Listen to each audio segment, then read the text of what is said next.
अनुसूचित जातीच्या आरक्षणाचे उपवर्गीकरण करण्याचा घेतलेला निर्णय हा केवळ संविधानाच्या मूळ भावनेला हरताळ फासणारा नाही, तर शतकानुशतके शोषणाचा सामना करत एकत्र आलेल्या दलित समाजाच्या एकतेत फूट पाडणारा एक अत्यंत कुटील डाव आहे. ज्या डॉक्टर बाबासाहेब आंबेडकरांनी संपूर्ण शोषित, वंचित आणि अस्पृश्य समाजाला अनुसूचित जाती या एकाच छत्राखाली आणून त्यांना एक संध राजकीय आणि सामाजिक ताकद दिली, त्याच ताकदीचे तुकडे तुकडे करण्याचा हा एक भयानक प्रयत्न आहे. सरकार आज आरक्षणाच्या आत आरक्षण देण्याच्या नावाखाली बहुजन समाजाला अंतर्गत संघर्षात ढकलून देत आहे. हा निर्णय म्हणजे दलित चळवळीचे खच्चीकरण करण्यासाठी आणि त्यांच्यातील ऐक्याची भिंत पाडण्यासाठी रचलेले एक पद्धतशीर षडयंत्र आहे. आम्ही या अशा शोषित विरोधी, फूट पाडू आणि संविधानाचा संकोच करणाऱ्या धोरणाचा अत्यंत तीव्र शब्दात जाहीर निषेध आणि कडाडून विरोध करत आहोत.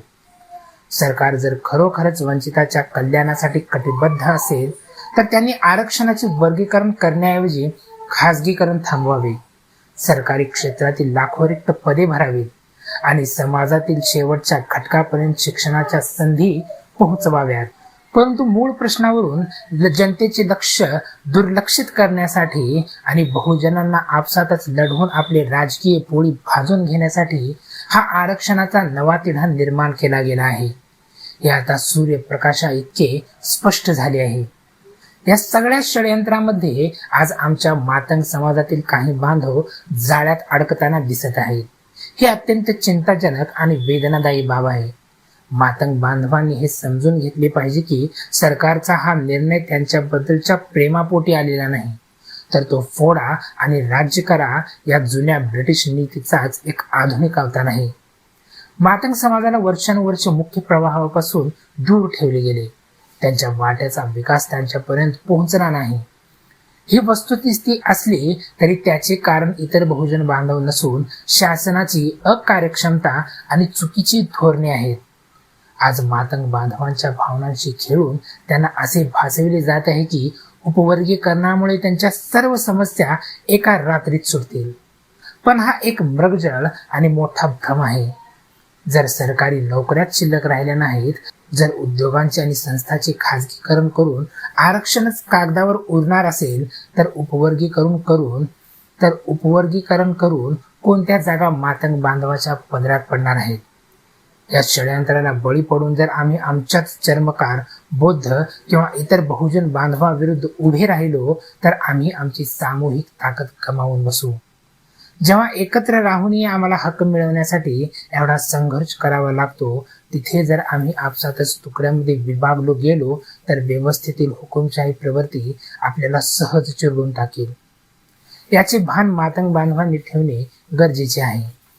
सरकार एकी तोडण्याचा प्रयत्न करत आहे का? याचे उत्तर अत्यंत साधे आहे. एक संध दलित समाज हा देशातील कोणत्याही अन्यायकारी सत्तेला झुकवण्याची ताकद राखतो. जोपर्यंत अनुसूचित जातीचे सर्व घटक एकत्र आहेत, तोपर्यंत ते आपल्या हक्कासाठी, संविधानाच्या रक्षणासाठी आणि लोकशाहीच्या मूल्यांसाठी एक प्रबळ राजकीय व सामाजिक दबाव गट म्हणून काम करतात. हा दबाव गट विखुरल्याशिवाय भांडवलदार आणि शोषक व्यवस्थेला आपले मनसुबे पूर्ण करता येत नाहीत. म्हणूनच जातीच्या आत पोट जातींची तट उभी करणे, भावनिक राजकारण करून आणि एकमेकांबद्दल संशय निर्माण करून ही एकी तोडण्याचा पद्धतशीर प्रयत्न सुरू आहे.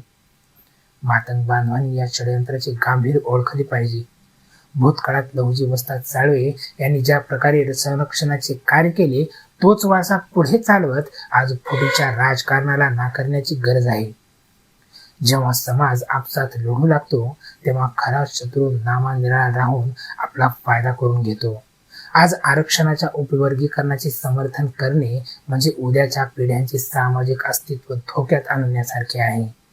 म्हणूनच कोणत्याही भूलथापांना बळी न पडता हक्काच्या लढाईत आपल्याच बांधवाचा हात सोडण्याऐवजी व्यवस्थेकडून आपले हक्क हिसकावून घेण्यासाठी संपूर्ण अनुसूचित जातीने एकजुटीने उभे राहिले पाहिजे आणि सरकारचा हा कुटील डाव उधळून लावला पाहिजे.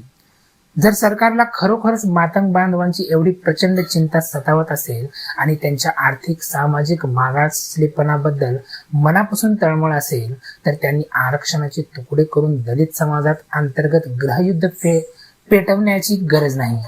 त्यांनी सरळ आणि प्रामाणिकपणे मातंग समाजाला राज्याच्या सत्तेची दोरी हाती सोपवावी आणि सलग 2 टर्म म्हणजे 10 वर्षे या समाजातील कर्तबगार नेतृत्वाला महाराष्ट्राचे मुख्यमंत्रीपद देऊन दाखवावे. जर तुमचे प्रेम खरे असेल तर इथे सत्तेचे वर्गीकरण का होत नाही? जेव्हा मोठ्या राजकीय पदांची, मंत्रिपदांची आणि सत्तेच्या मुख्य चाव्यांची वाटणी करण्याची वेळ येते, तेव्हा मातंग बांधवांना बाजूला का सारले जाते? जिथे फक्त काही विशिष्ट प्रस्थापित आणि श्रीमंत वर्गाचीच मक्तेदारी का राहते? आरक्षणाच्या आत आरक्षण देऊन गरिबांना गरिबांशीच लढवायचे आणि स्वतः मात्र सत्तेच्या सिंहासनावर सुखाने बसायचे, हा सरकारचा दुटप्पीपणा आता उघड पडला आहे. जर मातंग समाजाचा विकास करायचा असेल तर त्यांना सत्तेत समान भागीदारी द्या, राज्याचे निर्णय घेण्याचे अधिकार द्या, जेणेकरून ते स्वतःच्या समाजाच्या आणि संपूर्ण बहुजन समाजाच्या समस्या तळागाळातून उपसून फेकून देतील. परंतु सरकारला मातंग बांधवाचे कल्याण नको आहे, तर त्यांना फक्त या समाजाचा राजकीय वापर करून घ्यायचा आहे. नोकऱ्या आणि शिक्षण क्षेत्रात आधीच जागा शिल्लक राहिलेल्या नाही, तिथे उपवर्गीकरणाची गाजर दाखवून समाजाची दिशाभूल केली जात आहे. खरी चिंता असती तर आजपर्यंत मातंग समाजाला योग्य ते राजकीय प्रतिनिधित्व का मिळाले नाही, याचे उत्तर सरकारने दिले पाहिजे. मुख्यमंत्री पदासारखे सर्वोच्च पद देऊन समाजाला मुख्य प्रवाहात आणण्याचे धाडस सरकार का दाखवत नाही? तिथे वर्गवारी करून मातंग समाजाचा हक्क का मान्य केला जात नाही? हाच सर्वात मोठा पुरावा आहे की हा सर्व खेळ केवळ बहुजनांची वज्रमुठ तोडण्यासाठी रचला गेला आहे. म्हणूनच मातंग बांधवांनी या छुप्या एजेंड्याला ओळखून सरकारला हाच प्रतिसवाल केला पाहिजे की आम्हाला आरक्षणाचे तुकडे करून आपसात लढवू नका. हिंमत असेल तर सत्तेत भागीदारी द्या, 2 टर्म मुख्यमंत्री पद द्या आणि मग बघा मातंग समाज स्वतःचे आणि महाराष्ट्राचे नशीब कसे बदलून दाखवत होते. नमस्कार.